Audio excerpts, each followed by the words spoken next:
Hello everybody and welcome back or welcome to the channel. In today's video I am going to show you my supplies I bought and my coloring books in the past 6 months. So I am not a colorist who buys a lot of stuff in 1 month. Mostly I buy something when I saved up for that supply. And books, I only buy coloring books not on Amazon paper. So yeah, I think I buy 1 book a month, maybe 1 every 2 months. And supplies is just depending on if there is something new I want to try out, or mostly it's going to add extra colors to a set I already have.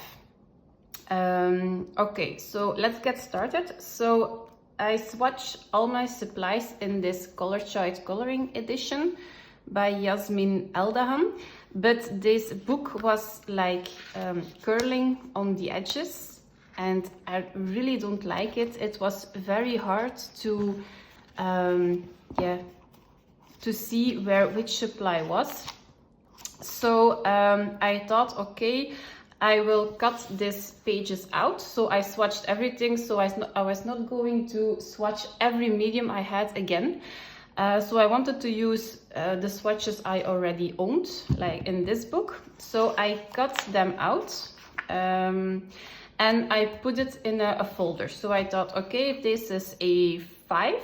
So I bought like holographic folder in a 5 size. And I bought some extra plastic sheets in it. And I thought, okay, I will put them in these folders and then I can take it out. So it's much easier for me. And then I saw that this was much bigger than the plastic sheets inside. So it was A5, but I had to cut them all in size order. But that was okay. It takes a lot less time to do that than to swatch everything all over again.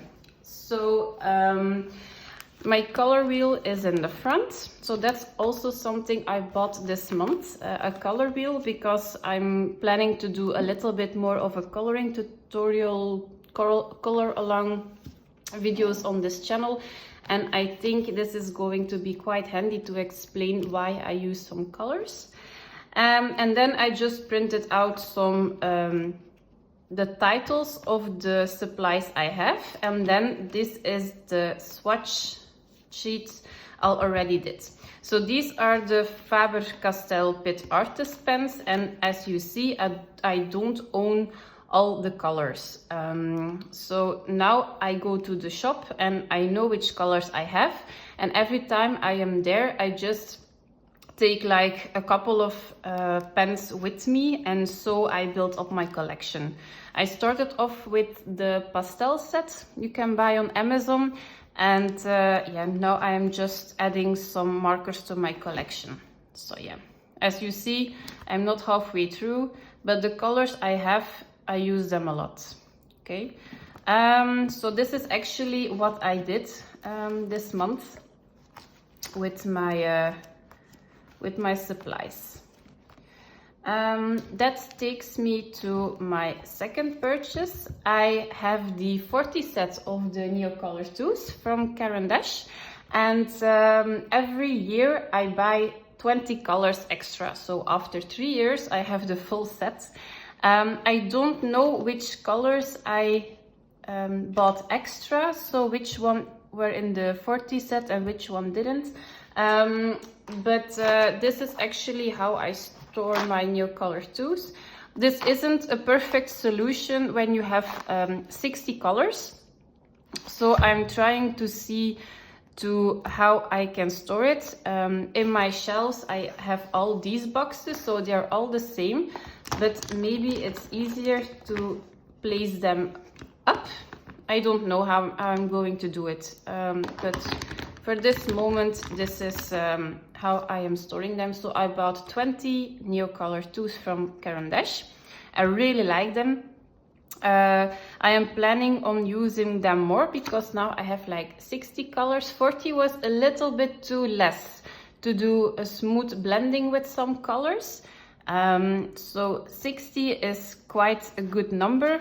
I don't have a watercolor palette, so I think I'm going to use these for diluting with water as well and use it as a watercolor paint for basing. So that's something I'm going to try out in the future. So very excited about this one, and next year in 2025 I will buy the last 20 colors I missed.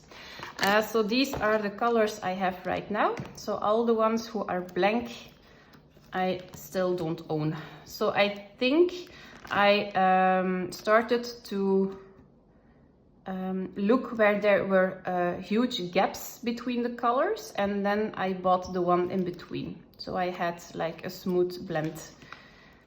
So yeah, those were the Neocolor IIs I bought.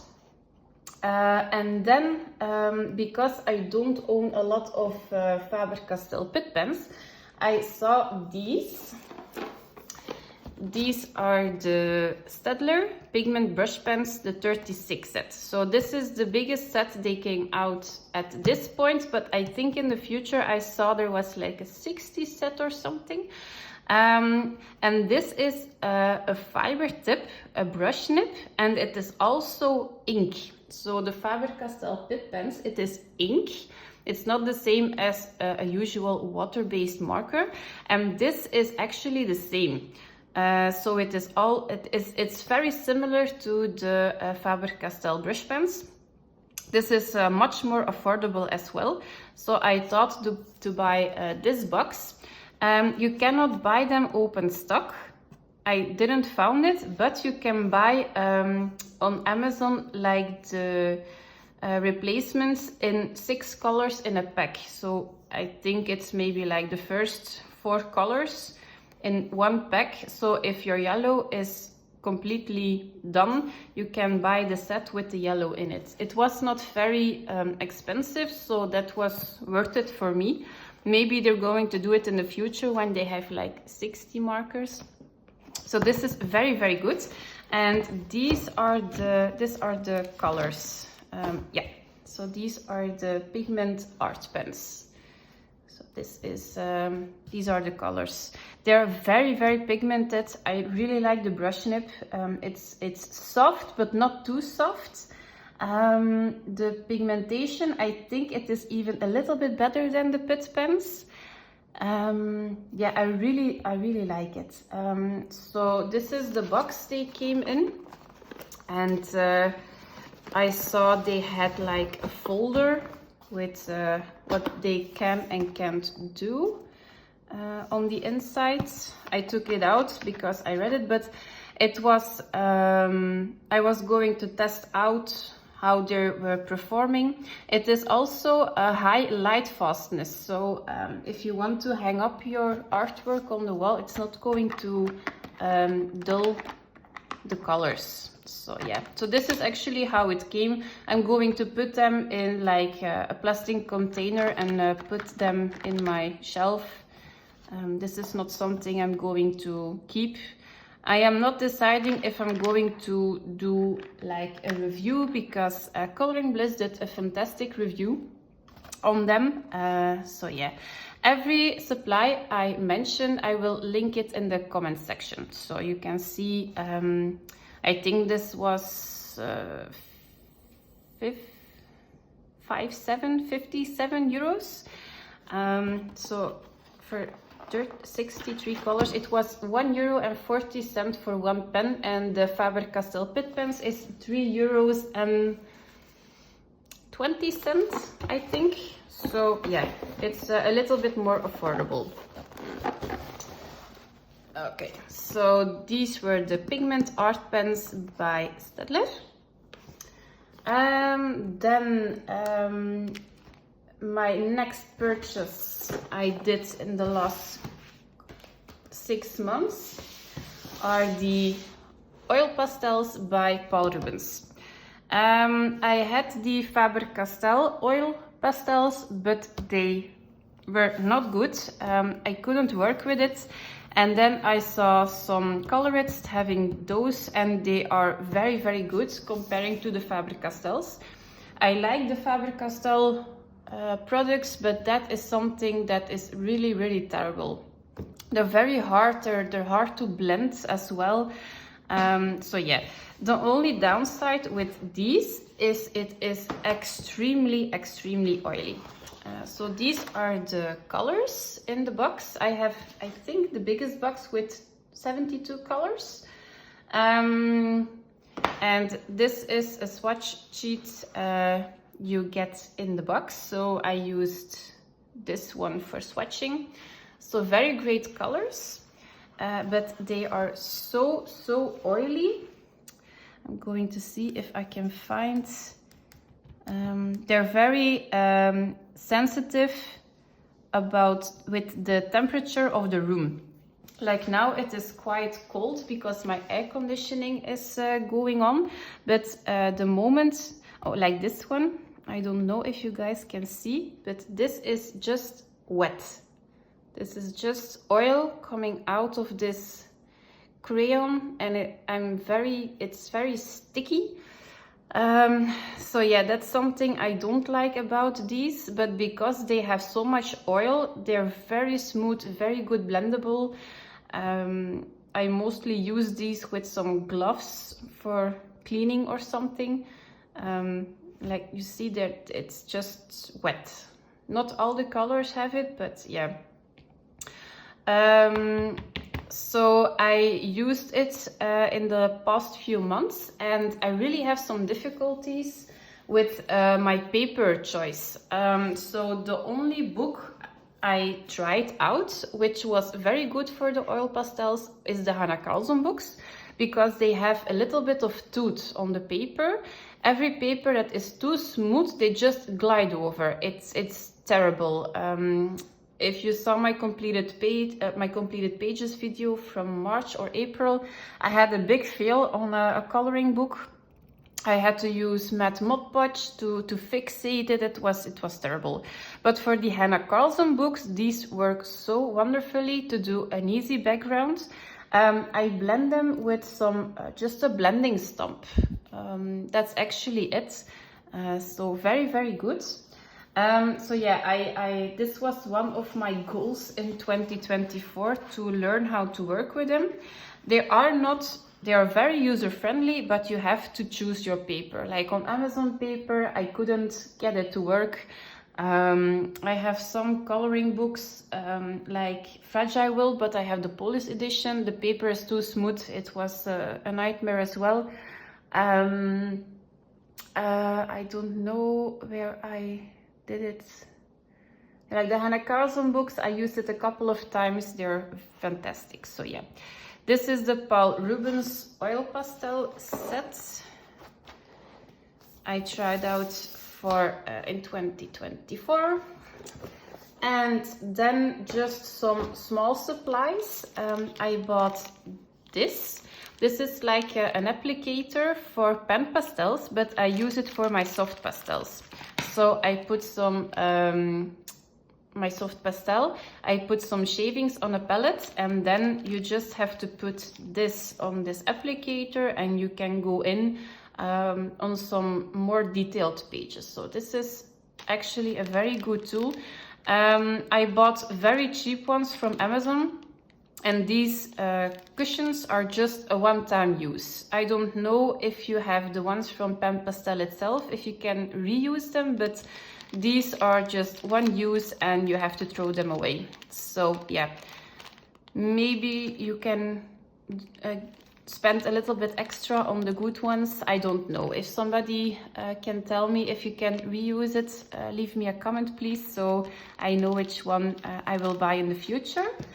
Then I saw some videos with some masking fluids, and I wanted to try it out. So I bought the Winsor and Newton masking fluid. This is the one with the color in it. You have it transparent and you have it with a color. So I bought the one with the color, so I know where I applied my liquids. So this is the one. And then I have the Winsor and Newton calligraphy ink. And I use this for a splattering effect instead of acrylic paint. This is much more pigmented. This is very runny. So the flicking you do on the paper is very, very good. I saw some colorists using the normal ink. I think it works as well. I couldn't get my hands on it, so I bought the calligraphy ink. I think a bottle of this will take you a lifetime. I used it a couple of times and you cannot even see I used it. So this is a very, very good one. I bought a sharpener. I have the doll 133, I think you see it. But for some small pencils, they cannot get in, and mostly my son is already asleep and it makes a little bit of a noise. So I wanted to have like a portable little sharper, and this is from, I don't know if you can see it, M+R. So it is like the golden sharpeners, but with a container. So I'm very, very happy with this one. This is a very good one. It was €3, I think, in all the colors with a transparent container. I saw on Amazon from the Netherlands. I couldn't find a link, but yeah, I bought it in a locals in an art shop. So yeah, so this is actually my favorite pencil sharpener at this point. It's very compact. It's handy. You have a perfectly sharp point. They glide over this knife, so very, very happy with it. Then I bought an eraser. So I had like the kneadable eraser of Faber-Castell because they were dust-free. But you cannot get any pressure on the kneadable erasers because then they lose their form. So I wanted just like a normal eraser, but dust-free. So I tried it a couple of times and indeed it is dust-free, but you have like rubber that is coming off, and then you just can peel it off and put it in the trash can. So yeah, this is just an eraser, but I didn't want the pencil shavings all over the living room, so I bought this one. And then I bought some magnetic bookmarks. So this is just much more handy to mark my pages for body colors, or yeah, just seeing what I want to do. These are reusable, so I don't have to use a lot of sticky notes. So yeah, this is just a little thing I bought.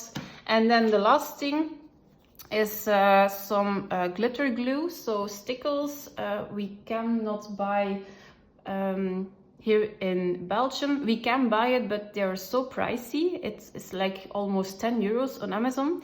And this is the rare glitter glue. This is a very, very good glitter glue. And this is in Belgium like €2.50. So it is the same, I think it is the same weight, or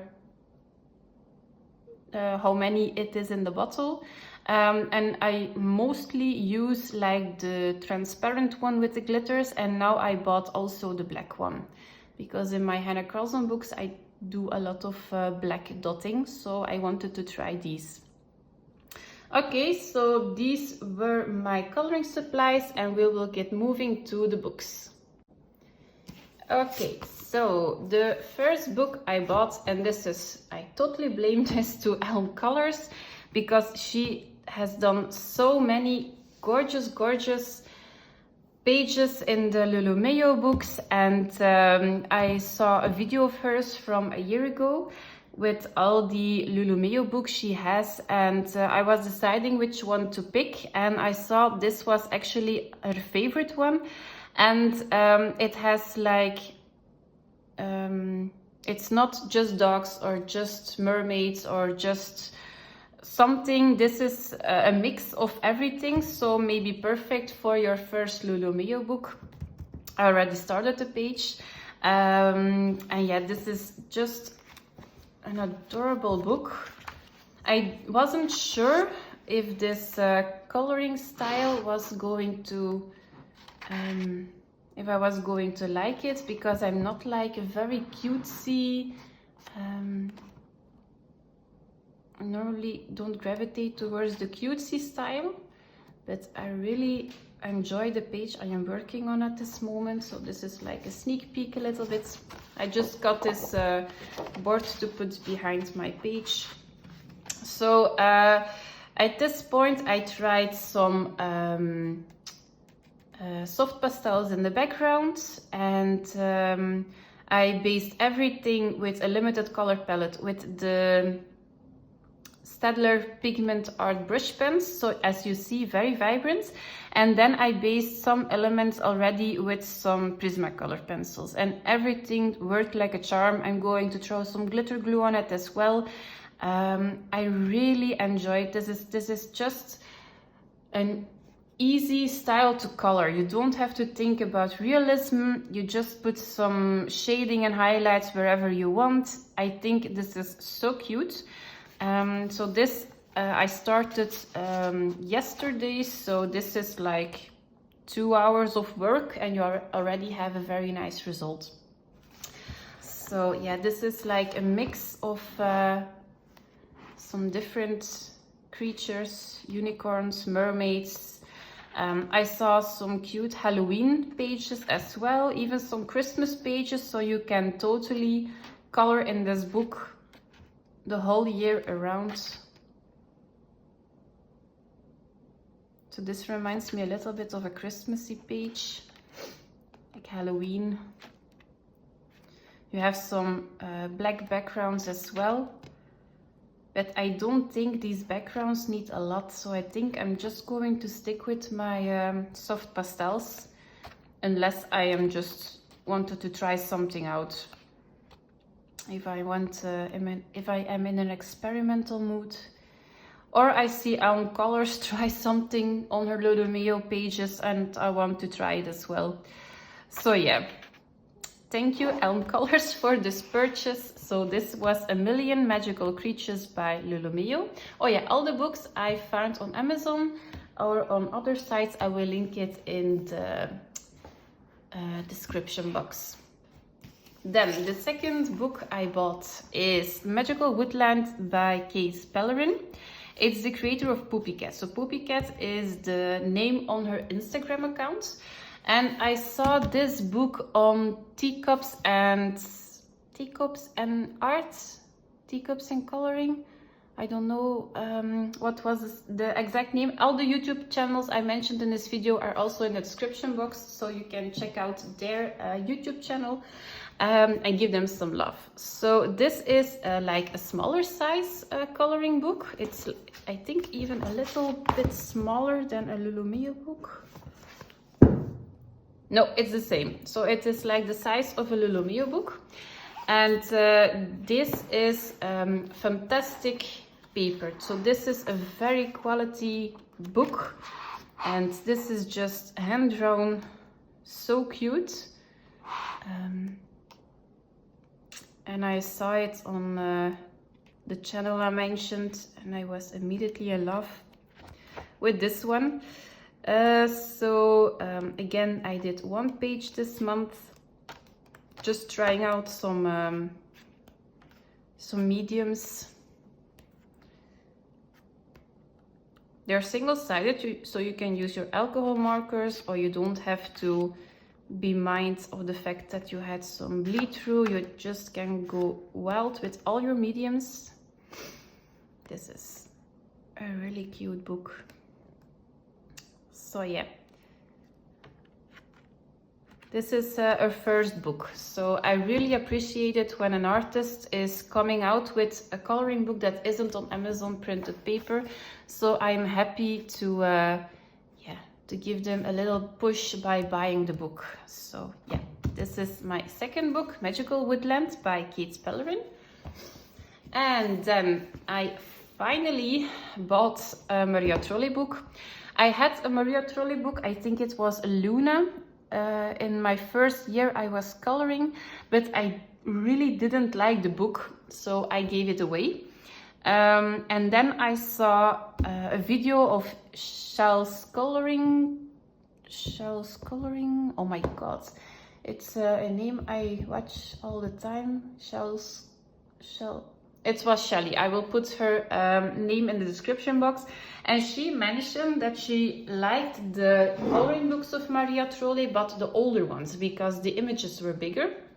And then I was thinking like, okay, maybe that was indeed the problem. Everything was so small and everything was so blank that when you're first coloring, it is something a little bit scary.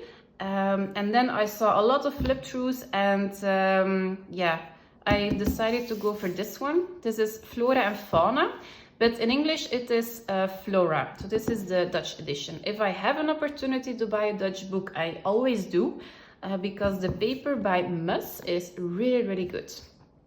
Okay, so I did one page in this book. I'm going to show you already which one I have for this month, because it is a color along on my channel. So go to the playlist color alongs and then you find the color along. And I also did a flip through of this book. It is an older book, but it has been reprinted for the 3rd time. So this is my coloring page. Amazing paper. I really like this one as well. So yeah, just go to my playlist if you're interested. There are many flip throughs.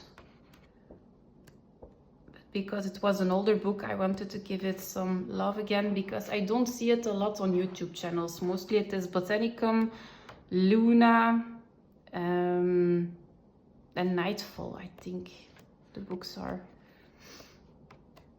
So yeah, if the paper is good, then I will buy it.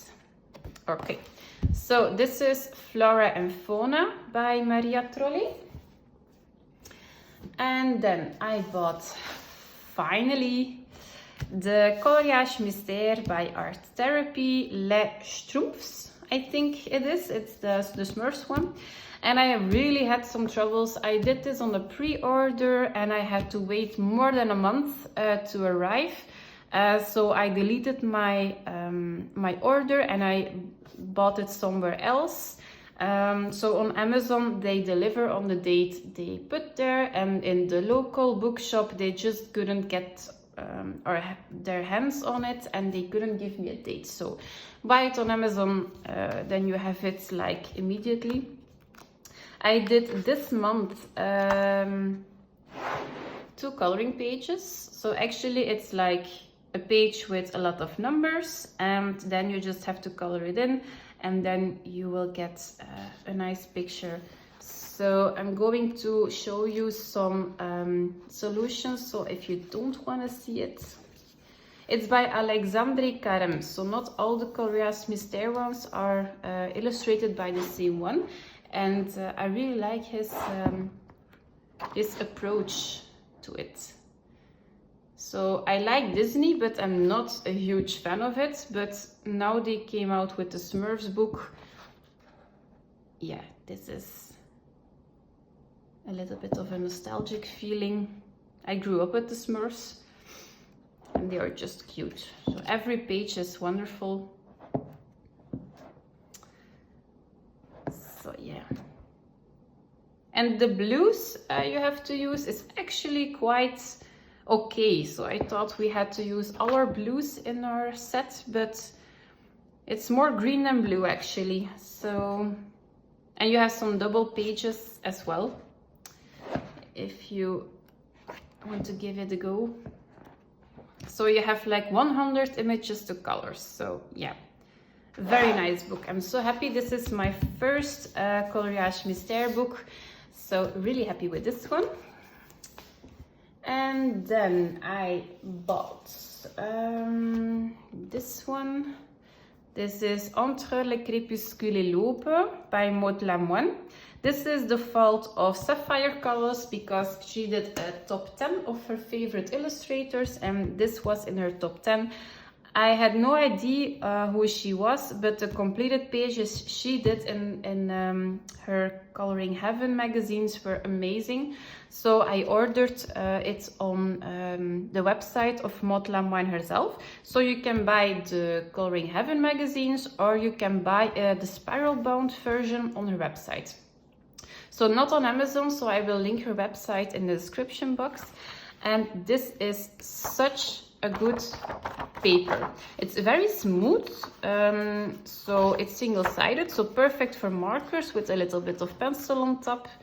And yeah, it's just, look at this artwork. And the line work is like not black, but like dark brown. So it actually has a great effect. And you can color the background separately, or you can just do a wash over it. It's your choice. But I really like the artwork in this book. I did 2 pages already since I bought the book. This was the first one. This was the coffee splatter challenge. And this, my second page was this one. So this was a disaster with the oil pastels I mentioned in the beginning of the video, but it worked out fine. I just tested out some medium. So everything works besides of the oil pastels, so just be aware of that. But all the rest of the book is stunning, and the pages don't take a lot of time, so they look very detailed, but it's actually very easy to color it. So yeah, so this was the Entre, crépuscule et l'aube by Maud Lamoine. And then I bought a Rita Berman book. So I have 2 books of her, the Europa book and the Land book. The Land book was my second coloring book ever, and I destroyed a lot of pages, so I'm not coloring in that book anymore. And the Europa book, it was sent to me by Rita herself, and apparently I don't like to color buildings. So yeah, I'm going to color in that book, but if it has too many buildings, it is a little bit more busy and detailed than her first books. So I thought, okay, I don't have a seasonal book, I will buy the compilation book. So this is beautiful paper as well. And I can color in this book the whole year around because it has Christmas pages, winter pages, summer, autumn, spring, some double pages, single pages. So actually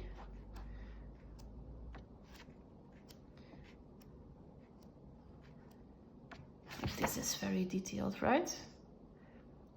I have no idea how you have to start this.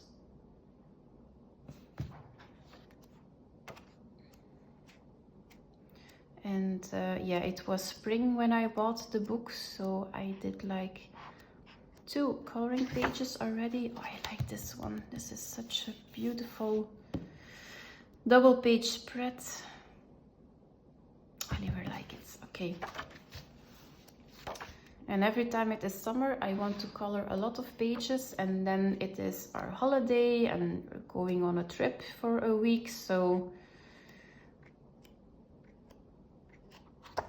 okay, so this was my first coloring page. This was a color along on Chel's coloring journey. This was one of her first coloring tutorials. I did it a little bit different, but I used a couple of techniques she used, and I did this one with Easter. Again, soft pastels, water-based markers, pencils, everything works on this paper. And I did this one. Yep, so I already did 2 singles and 1 double in this book. So this is a smaller size, so they are not simple but not detailed as well. So this is the perfect book. I just have to adjust my coloring style a little bit to her artwork, but very glad I have this one. And then the last coloring book I bought, so yeah, this is the 6th one, so once a month. is Betoverende aarde by Meni Chatzipanagiotou. This is Enchanted Earth, but again the Dutch edition. This is a very soft, plasticky, matte cover. So again, this is like a creamy paper. So this is white, it's cream. So that was a little bit of an adjustment, but once you're coloring, you don't see it anymore. So single-sided, good quality paper again by Mus. And I did 2 pages in it.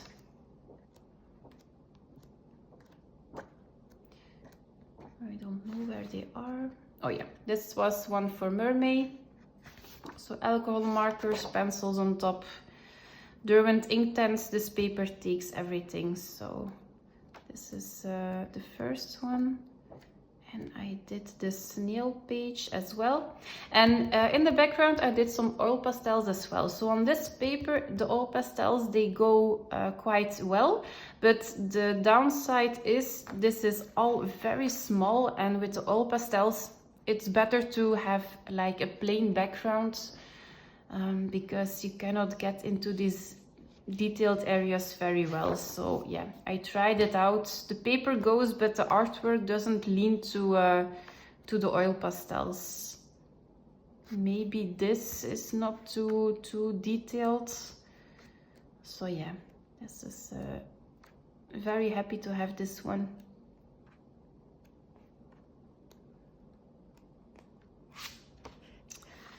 Okay, so this was Betoverende aarde by Meni Chatzipanagiotou. And then I bought one book, but it isn't a coloring book. It is the Practical Color Combinations, a resource book with over 2,500 sample coloring schemes. And I thought, okay, 2,500 color schemes they had to be like a chunky book. This is a small compact book. And then I read in the book itself that you have 125 color palettes. But how do they get to the 2,500 color combinations? Then you go into the book and then like over here you have the cupcakes. This is the color palette. And when you use it with another color combination or the percentage of the main color is different, you have a completely different color palette. So I did it in 2 pages this month. So this was actually a color palette I used in a Thomas Laftomic book. And I wanted to try out, I did this one. So mainly yellow, then purple, then red, green and black. And all the rest of the colors were just in some accents on the page. But when you do the same page with the same colors and you have mainly purple and pink, it's going to give you a totally different result. So that's how they see it, like 2,500 coloring schemes. So this is actually a very good book. I use Pinterest for like animals or something, but when I have something abstract or like a unicorn or something, I just take a color palette of this book. And I used this one this month as well for a body color. And you will see in my completed pages video that the result is, I swear to God, it is totally different. I have like a night scene, she has a day scene, and we use the same colors. So you will see in the next video, it is a very interesting experiment. So I'm actually very happy to have this book. So this is the Practical Color Combination book by Naomi Kuno. Okay, so these were the supplies and books I bought in the past 6 months. Because I am not buying a lot of supplies and books, I will do it, I think, every 6 months if it is worth it. And otherwise, we will see what we come up with. Okay, so thank you for watching and I will see you in the next video. Bye, guys.